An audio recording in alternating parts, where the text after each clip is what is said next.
morning, good afternoon, and good evening. My name is Sir Meerkat, and welcome back to the Moto Meerkat channel. Now, Ayrton Senna is a man I'm sure we've all heard of, triple world champion and considered one of, if not the greatest Formula 1 driver of all time, who tragically lost his life at Imola in 1994 along with fellow racing driver Roland Ratzenberger. But thanks to his quick thinking and selfless actions, Senna was able to save the life of another racing driver at what was seemingly a normal qualifying session for the Belgian Grand Prix.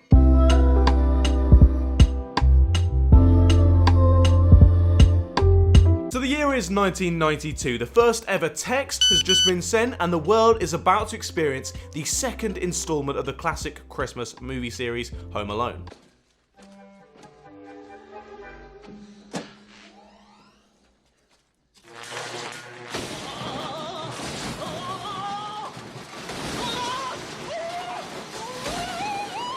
But less about some crazy blokes chasing a child around New York City. That sounds a little bit weirder when I say it out loud.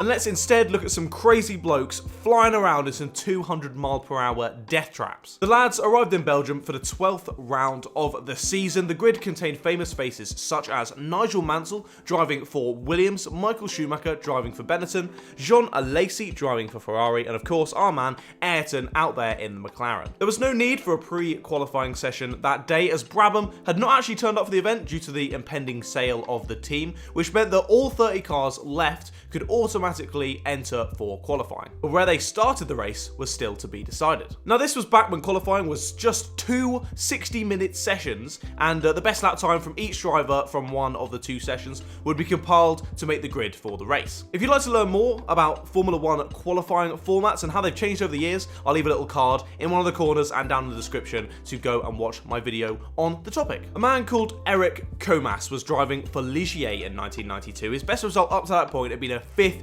place in France. But he would finish in the top 10 in all of the races that he did actually finish, but at Belgium, he wouldn't even make it to the grid. During the first hour-long practice/quali session on the Friday, Comas and Senna were both out on track, setting hot laps, hoping to improve their setups for the race on Sunday. However, very early on in the session, Comas lost control of his Ligier as he exited Blanchimont. Comas stated in an interview following the accident, "I had the disadvantage of being the first to go around this corner, and from the moment that I drove through the corner, I can't remember anything. I drove straight into the guardrail. I watched the video afterwards because I couldn't remember at all what actually happened.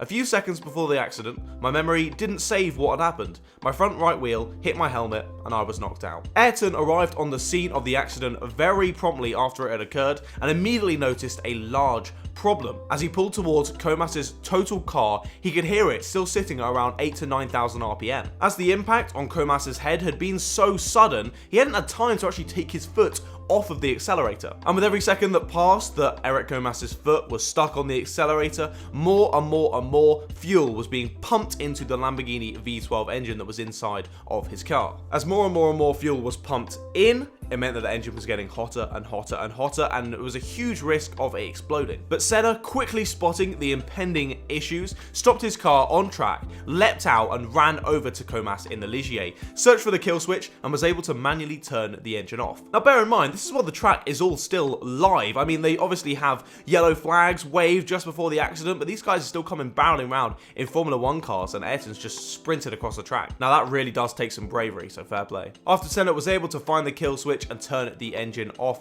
he then supported Eric Comas's head because obviously he was knocked out until the medical vehicles could arrive. And to this day, Eric Comas still believes that Ayrton Senna definitely saved his life, as without those sort of quick actions that he had, the car could have easily burst into flames and just cooked Comas inside. However, in quite a cruel twist of fate for Comas, he would not be able to repay the favour. At Imola in 1994, Comas was mistakenly waved out of the pit lane during the red flag period after Ayrton Senna's accident. Marshals frantically tried to wave Comas down as he was going through the Tamburello corner, and he narrowly avoided rescue workers and vehicles, including a helicopter, before coming to a halt on the circuit. He saw the ensuing carnage of Ayrton's crash and was powerless to do anything to help like Ayrton had done for him. And Comas would actually retire his car and refuse to join the field for the restart after the debris of Ayrton Senna's crash was cleared away. He claimed that the distressing scenes that he'd witnessed meant he physically could not drive that car. And it really shows that the camaraderie between racing drivers is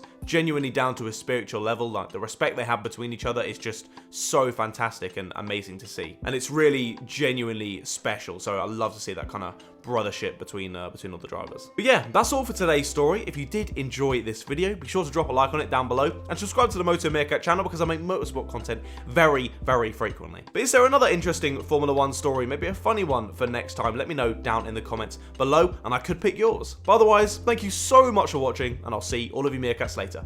Goodbye, guys.